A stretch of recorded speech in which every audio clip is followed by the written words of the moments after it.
What does the eagle stand for? It represents the squadron I was with overseas, a long time ago.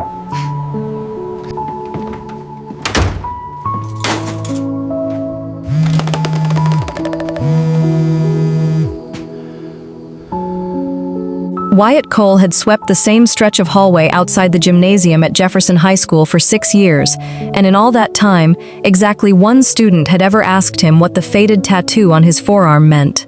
He'd told her it was nothing, an old mistake from his 20s, and gone back to mopping up the puddle some freshman had tracked in from the rain, and that had been the end of it, the way most conversations about his past tended to end whenever anyone got close enough to start one. He liked the quiet of the job. He liked the way a school hallway sounded at 6 in the morning before the buses arrived, empty and echoing, and entirely without consequence, nothing that needed defending, nothing that needed explaining. He'd built his whole life, in the years since coming home, around finding rooms exactly like that one, rooms where nobody needed anything from him, except that the floors be clean and the trash cans emptied, rooms where his hands could be useful without anyone asking what those hands had done before.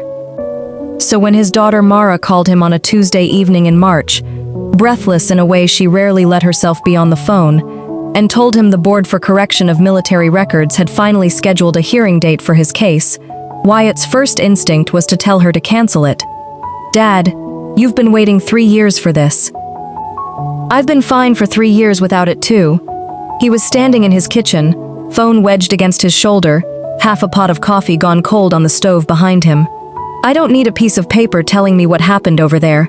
I know what happened. It's not about you knowing, Dad. It's about what happens to guys like you when nobody else does. It's about Danny." Mara's voice cracked slightly on the name, the way it always did, and Wyatt closed his eyes and let the silence sit there for a second, because there wasn't a version of this conversation where he could argue with that particular point. "You keep telling me it doesn't matter what they call it on paper. Maybe it doesn't, to you. But it matters to the families of the guys who didn't come home from that op, whether the record says what actually happened up on that ridge, or whether it says some sanitized nothing because nobody bothered to fight for it. You're the only one left who can fight for it now, Dad. I'm not asking you to do it for yourself." He'd gone quiet for a long moment, staring at the cold coffee, and then said, in a voice considerably smaller than the one he used with the students in the hallway every morning, "All right, I'll go. To understand what had happened on that ridge, you have to go back 11 years, to a valley in Helmand Province that didn't appear on any map the general public would ever see, on a night that the official record, for a long time, the only record that existed, described in 4 flat, bloodless sentences, buried in an after-action report most people would never read. Staff Sergeant Wyatt Cole had been part of a joint special operations element tasked with extracting a 4-man reconnaissance team that had been compromised deep inside a valley, controlled by a Taliban commander who'd spent the previous 18 months making that particular stretch of terrain into a graveyard for anyone who tried to cross it. The extraction had gone wrong within minutes of the helicopters lifting off. A coordinated ambush, RPG fire, that had clipped the lead bird's tail rotor hard enough to force an emergency landing 2 kilometers short of the pickup point, and a firefight that had, within the first 10 minutes, turned a straightforward extraction into something considerably more desperate. Among the 4-man team pinned down on that ridge had been a young Marine First Lieutenant named Marcus Reyes, 26 years old, on his second deployment, leading his first real combat patrol as an officer, rather than as the enlisted Marine he'd been for the 6 years before his commission. He'd taken shrapnel to the leg in the opening exchange, enough to keep him upright but not enough to keep him moving fast, and by the time Wyatt Cole's element reached the ridge to reinforce the pinned-down team, Reyes had been dragging himself along a rock face with a tourniquet cinched above his knee, doing his level best to keep directing his team's fire, while quietly, privately, doing the math on how much longer he had before the blood loss made the decision for him. What happened over the next 90 minutes existed, for a decade afterward, only in the memories of the handful of men who'd been on that ridge, because the mission itself had been classified at a level that kept even its basic outline out of any record accessible to Congress, let alone the general public, until a broader declassification review, prompted, ultimately, by an unrelated Freedom of Information request from a journalist working on an entirely different story, had finally unsealed the operational details 18 months before Wyatt's hearing.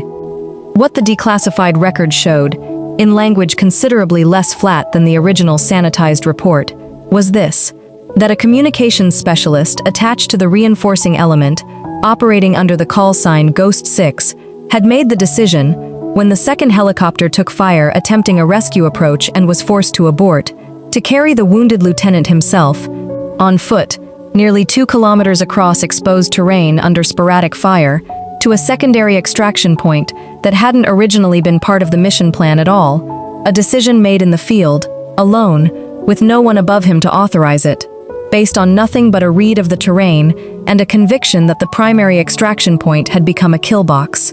The record showed that Ghost 6 had been wounded twice during that movement, once by shrapnel and once by a round that had passed clean through the meat of his shoulder, and had kept moving anyway, because stopping meant the lieutenant on his back didn't make it, and Ghost 6 had apparently decided, somewhere in the first 400 meters of that walk, that this particular outcome simply wasn't going to happen on his watch. The record did not, however, contain a name. Communications call signs in operations at that classification level were frequently the only identifier ever recorded in the surviving paperwork, deliberately, as a matter of operational security that had never been fully unwound even after the broader mission was declassified.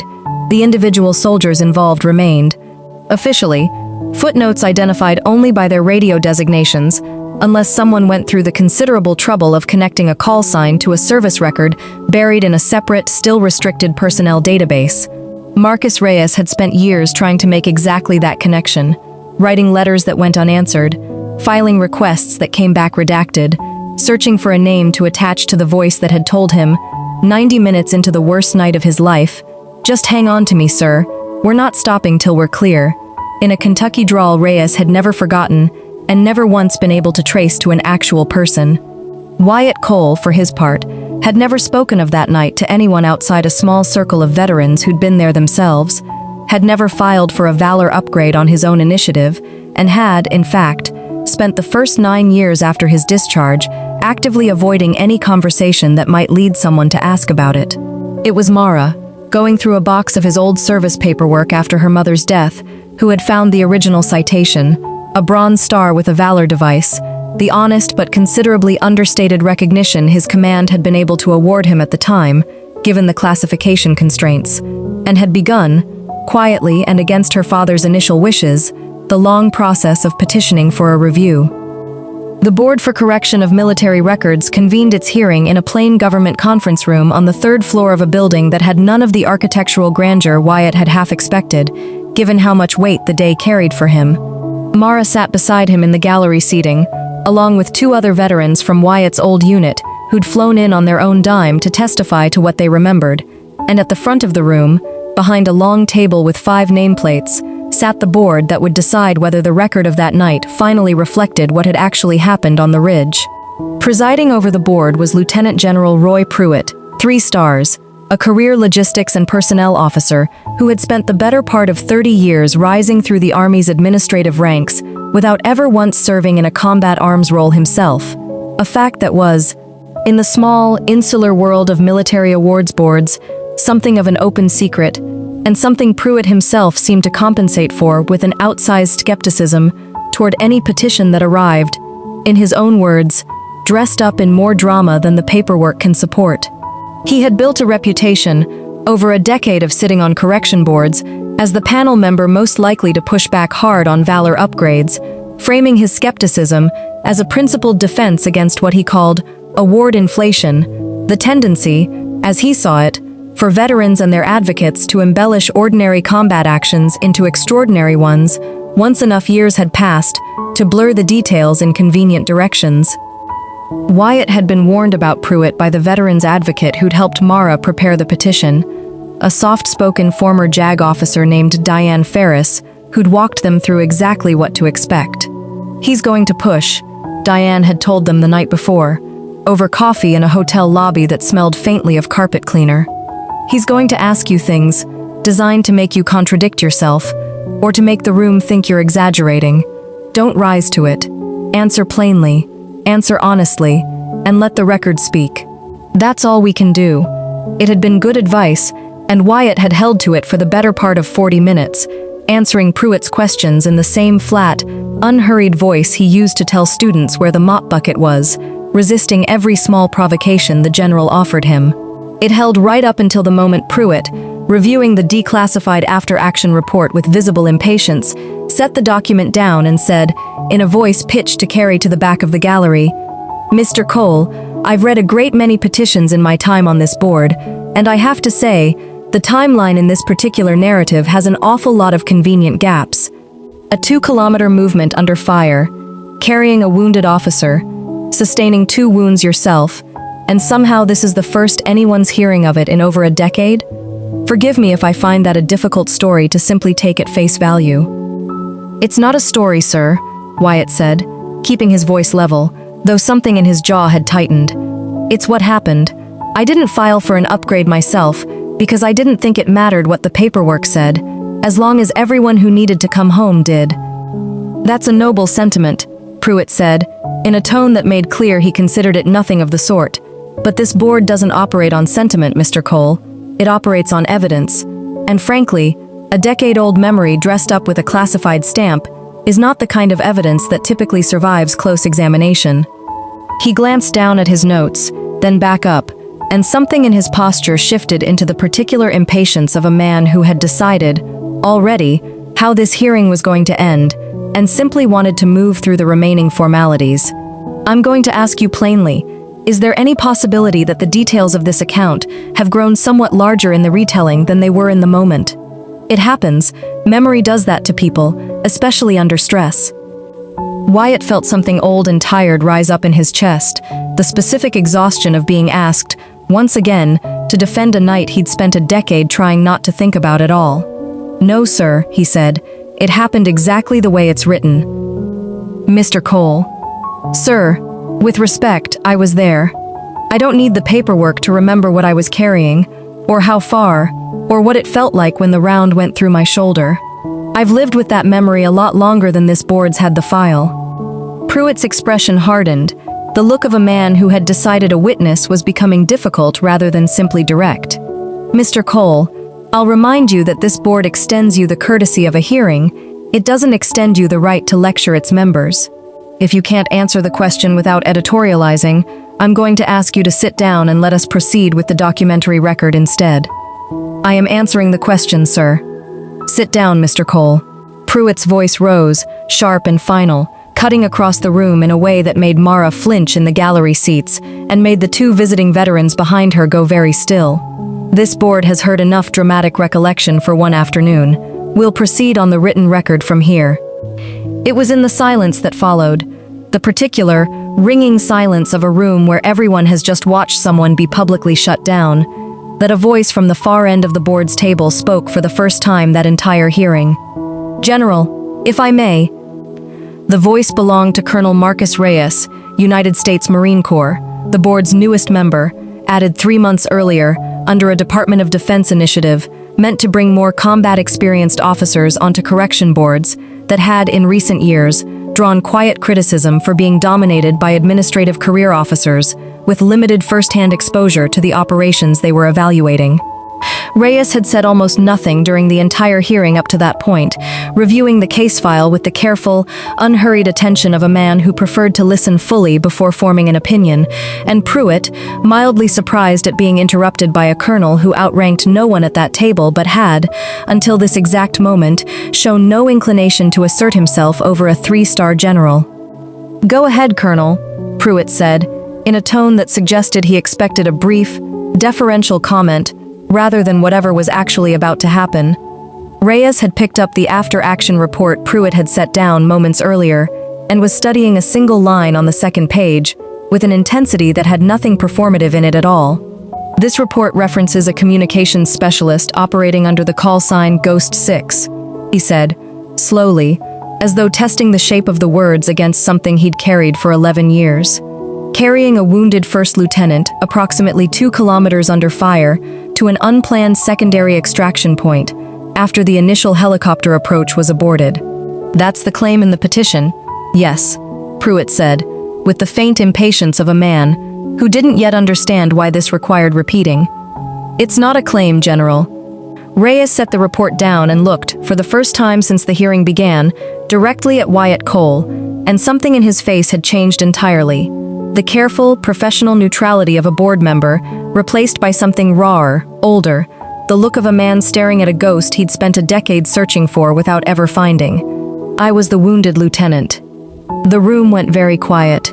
Even Pruitt, for a moment, seemed to lose the thread of whatever objection he'd been about to raise. "I've spent 11 years trying to find a name to attach to that call sign," Reyes continued, his voice steady, but carrying a weight that hadn't been there a minute earlier. "I filed requests. I wrote letters to a personnel office that told me, every single time, that the information was still restricted. I remember every second of that movement, General, because I was conscious for most of it, in and out, but conscious. I remember a voice telling me, 'Just hang on to me, sir. We're not stopping till we're clear,' in an accent I'd have recognized anywhere in the world, because I spent 90 minutes listening to nothing else while I bled out on a man's back who had absolutely no obligation to be carrying me at all." His eyes hadn't left Wyatt's face. "I know that voice, General. I've known it for 11 years. I'm looking at it right now." Wyatt sat very still in the gallery seat, his hands gripping the edge of his chair, and something that had been locked shut in him for a decade came loose all at once, quietly, without drama, just a slow unclenching in his chest that felt almost physical. "Colonel Reyes," Pruitt said, recovering some of his composure, though his voice had lost its earlier certainty, "I appreciate the personal significance of this, but I don't think a battlefield reunion, however moving, substitutes for—" "General, with respect," Reyes said, and there was nothing deferential left in his tone at all. "I outrank the burden of proof on this one, because I am the proof. I was there. I watched this man take a round through his shoulder and keep walking, because stopping meant I didn't make it home to my wife and the daughter I hadn't met yet. I have spent 11 years wondering if the man who did that survived the night himself, because the last thing I remember before losing consciousness at the extraction point was him going down on one knee, and nobody in my chain of command was ever able to tell me what happened to him afterward, because his name wasn't in any record I was allowed to access. You just told this man to sit down for describing, accurately, in his own words, exactly what happened on that ridge. I'd like the record to reflect that the board's newest member is formally requesting an immediate recess, because I have 11 years of things to say to Staff Sergeant Cole that have nothing to do with paperwork, and I intend to say them before this hearing goes any further." The recess lasted 40 minutes, though neither Wyatt nor Marcus Reyes could have said afterward exactly how the time passed. They stood in a narrow hallway outside the conference room, Mara and Diane Ferris a respectful distance away, and Reyes gripped Wyatt's hand with both of his own, holding it the way a man holds something he genuinely believed he'd never get the chance to hold again. "I have a daughter," Reyes said, his voice rough. "She's 10 now. She exists because you decided, alone, on a ridge, in the dark, that stopping wasn't an option. I've told her the story 100 times, not your name, because I never had it, just the man who carried me, and every single time, she asks me if I ever found him. I get to go home tonight and tell her I finally did. I didn't do anything special," Wyatt said, and meant it, in the plain, uncomplicated way he'd always meant it. "I did what anybody would have done." "No," Reyes said firmly, shaking his head. "I've spent 19 years in this uniform, Sergeant. I've seen what people do under fire, and I promise you, what you did was not what anybody would have done. Most people freeze, or they make the safe call and radio for extraction and wait, because that's what the manual says to do, and honestly, nobody would have blamed you for it, given the position we were in. You didn't wait. You made a call that wasn't yours to make, that could have gotten you killed twice over, for a man you'd known for exactly 90 minutes, and you carried me anyway. That's not what anybody would have done. That's what you did." When the hearing resumed, the temperature of the room had changed entirely. General Pruitt, visibly rattled by what had unfolded in front of the entire board and gallery, made a brief, stiff statement acknowledging that new first-hand testimony had been introduced that the board would need to weigh carefully, a considerably softer tone than the one he'd used 40 minutes earlier to tell a decorated veteran to sit down. Colonel Reyes, for his part, gave a formal statement for the record, measured, precise, Exactly the kind of testimony the board's own procedures called for, though delivered with an authority that came from having actually lived the events in question, rather than having merely reviewed a file about them. "I want to be clear for the record," Reyes said, "that I am not asking this board to grant anything out of sympathy, or because of the personal history between myself and Mr. Cole. I'm asking this board to grant it because I have personal, first-hand knowledge that every detail in that after-action report is accurate, and in some respects understated." Mr. Cole sustained 2 combat wounds while voluntarily undertaking a movement that was not part of any approved extraction plan, based on his own tactical judgment in the field, and that judgment saved my life and preserved the integrity of the mission when the primary extraction point would very likely have resulted in the deaths of everyone on that ridge. I've read the standards this board applies to Distinguished Service Cross petitions. I have reviewed dozens of them in my career. This one meets every element of that standard, and I would be doing a disservice to this board, to the uniform, and to the truth if I sat here silently and let procedural skepticism override first-hand testimony simply because the story sounds, in General Pruitt's words, dramatic. Some true stories are dramatic, General. That doesn't make them embellished. Pruitt, for the remainder of the hearing, said very little, and what he did say carried none of its earlier edge. When the board reconvened 3 weeks later to issue its formal decision, the ruling upgraded Wyatt Cole's Bronze Star with Valor to the Distinguished Service Cross, the second highest award the Army bestows for combat valor, accompanied by a written finding that cited, extensively and by name, the corroborating testimony of Colonel Marcus Reyes, United States Marine Corps. The ceremony, when it finally happened 4 months later, was a considerably smaller affair than the awards ceremonies Wyatt had occasionally seen on the news over the years. No press, no wide audience, just a modest gathering in the same base auditorium where Reyes himself had once received his own commission, filled mostly with the families of the men who'd been on that ridge, and a scattering of veterans from Wyatt's old unit who hadn't been able to make the hearing but weren't about to miss this.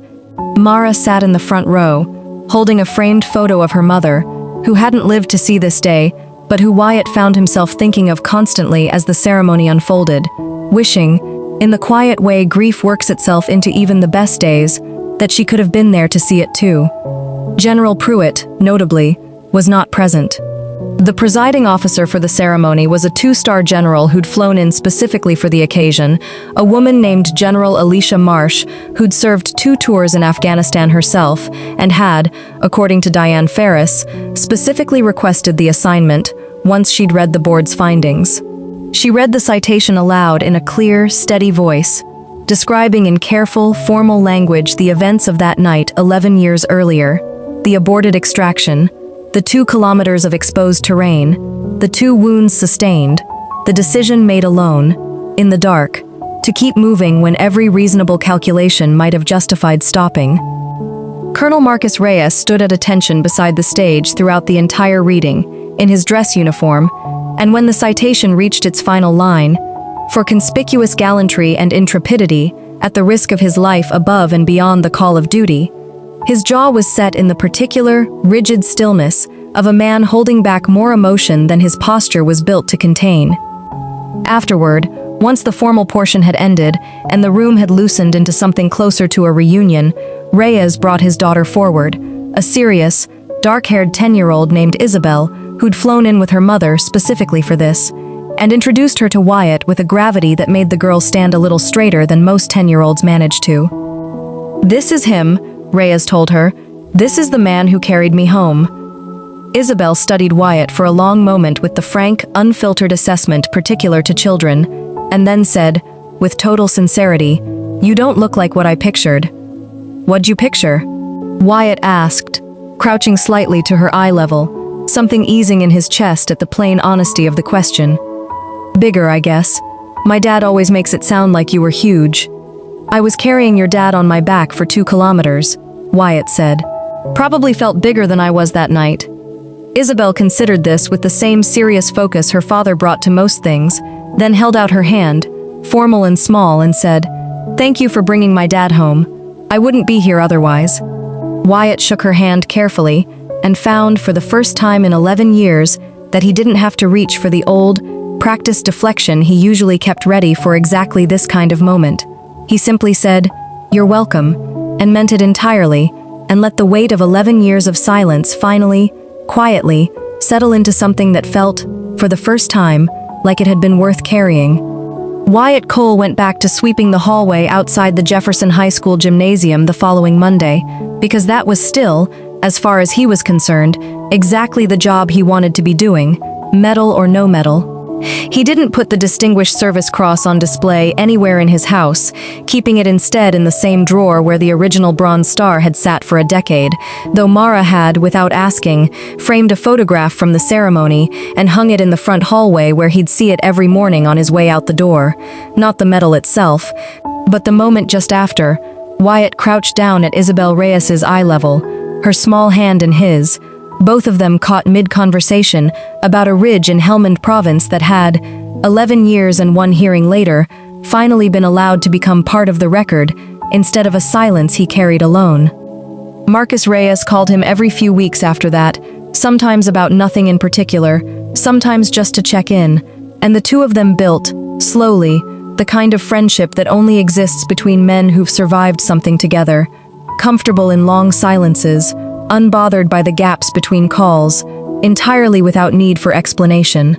Isabel sent Wyatt a hand-drawn card for his birthday that spring, a crayon rendering of two soldiers on a hillside that was considerably less accurate to the actual terrain than it was to the truth of what had happened there, and Wyatt kept that card too, in the same drawer as the medal, because as far as he was concerned, it belonged to exactly the same category of thing, proof, finally written down and witnessed, that some debts get paid in full, even when it takes 11 years for the right person to walk into the room and say so.